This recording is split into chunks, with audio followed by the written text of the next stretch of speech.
I stopped sleeping completely by the end of the shoot because I'm constantly in this state of being and feeling tormented by the story and the character and everything like that.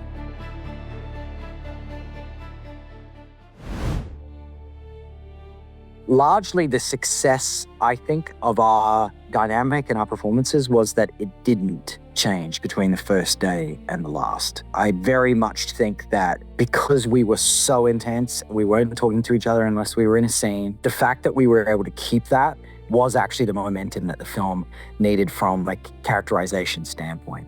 So the last day we were still the same. We didn't really chat to each other until TIFF a year and a half later when we premiered the film. And it was kind of like we were meeting each other for the first time. Like we didn't socialize, we didn't do anything during the shoot.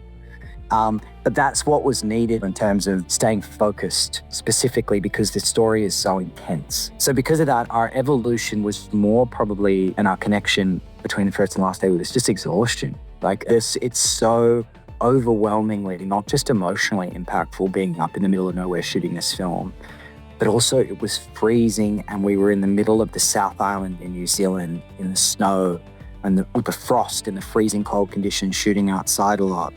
So our bodies were just wrecked by the end of the shoot. I think it was actually an unconscious thing because I think it was born from, we understand the subject matter, we understand the material, we understand that we're both playing the same second character together, Elizabeth, and we didn't want to mar any of that with chatting. So it was unspoken. The director didn't ask us, we didn't ask each other. It was just like, no, unless we're on set, we're in our own little bubble, and then we just come back and meet on set.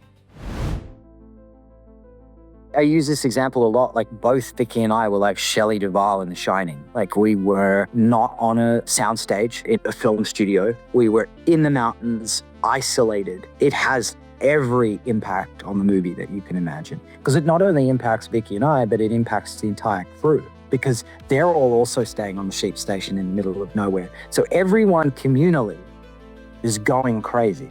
Like I stopped sleeping completely by the end of the shoot because I just would go from that house down the hill to my little cabin and I just wouldn't sleep because I'm constantly in this state of being and feeling tormented by the story and the character and everything like that. So it's hugely impactful. And then obviously the South Island in New Zealand is where Lord of the Rings was shot. The scale of everything, the mountains and the weather systems and everything is just so huge that it feels even more impactful than, again, it's just breathtakingly beautiful. The environmental factors had everything to do with the success of the film.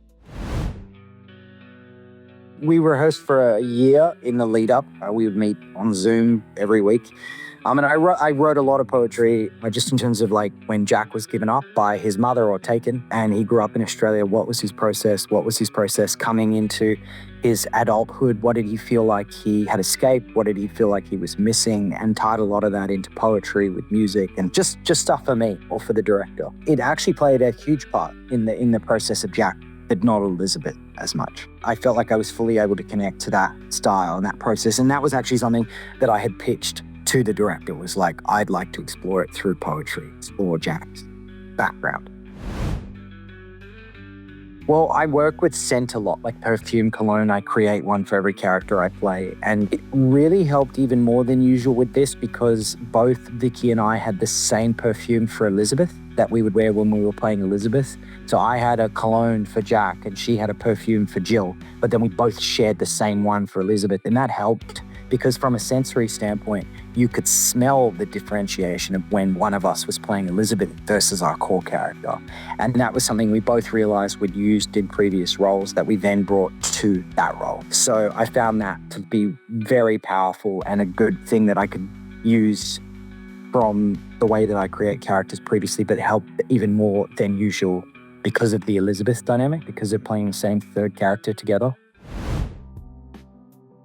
We were so isolated for me to drive somewhere populated or drive somewhere, like it took time away from the production. And this was specifically the kind of production that just needed all hands on deck the whole time, your headspace in that space the whole time. So I definitely just stayed in the zone. But by the end, I was kind of a basket case because I was like, haven't slept, I've been going crazy, I'm up in that. Like I was in a very bad mental health space.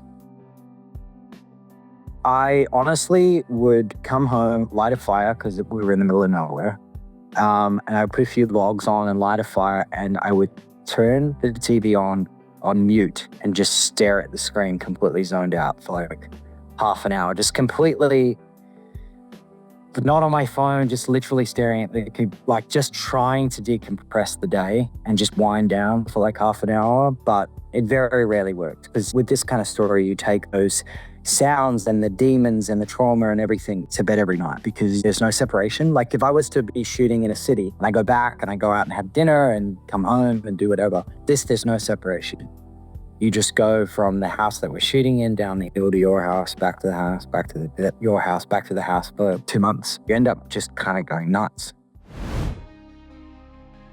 The writer, Jory Annis, was there. She's great. She was kind of there to facilitate any changes or anything that needed to be happening. But she brought a lighter energy because she wasn't right in the depths of the despair of the shoot. So that was a really special component to kind of lift the mood at the right times. I always do, yeah. I keep one item from every character I've ever played.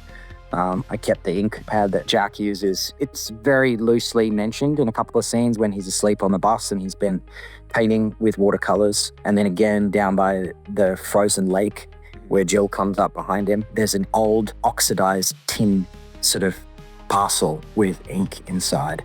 So I kept that. The New Zealanders can do catering like no one else. Like the produce is insane. It was definitely the best catering I've ever had before. But in terms of snack, yeah, I try and eat the same thing every day, right? Like I fast until noon, I have protein shake, banana, whatever, and my vitamins. But that's kind of a boring answer. The more interesting answer is the catering in New Zealand was just ridiculous. Like every day we would have lunch. It was just insane. Like I've never had like just the most fresh fruit, veg, meats ever, and desserts, and just you exhaust yourself so much working 16 hours a day, and you have one break and you see all of this beautiful fresh food. You're just like, I have to dive in and eat everything. And I'm a big foodie, so I appreciated that. That was my kind of levity, I guess. Well, the biggest thing in New Zealand is lamb, because they're known, obviously, it's a country full of sheep. And I think on the last day we had a beautiful lamb shoulder on set with like some mint sauce and like yogurt and stuff like that. It was just like the lamb is it's the best lamb in the world. Like to eat, it's so good. So that I think was a special treat from catering on the last day that lifted spirits that last shoot day. That's fantastic. Dacre, thank you so much for your time. It was so nice to meet you. I love talking about this film. And yeah, thank you. Thanks, Michael. I appreciate it. Well, take care of yourself and thanks for the chat.